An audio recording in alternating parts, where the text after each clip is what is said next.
The Diagnostic and Statistical Manual predicts that about 5% of kids have ADHD.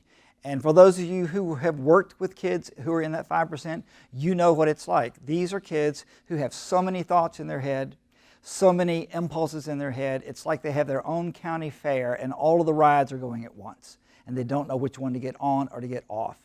It's extremely difficult for kids who truly are ADHD.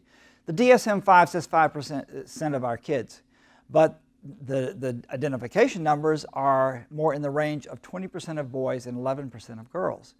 So what does that mean?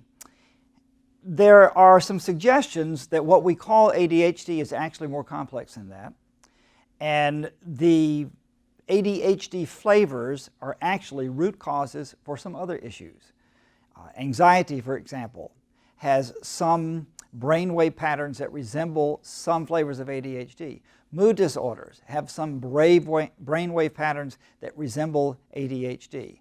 So all that's called ADHD is not ADHD. So what do you do for the students who have the real 5%ers, who have real ADHD? Movement is often essential for their academic achievement.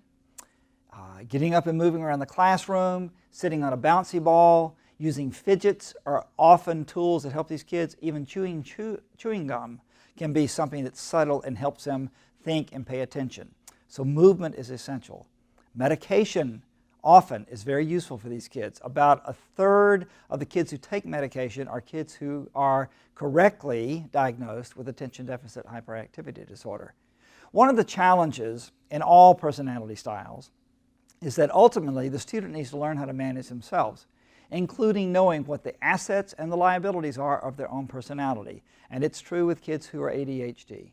Knowing that they have a personality that is reliant on consistent structure, that is reliant on being physically active to help them focus intellectually, all of those are key indicators for kids with ADHD.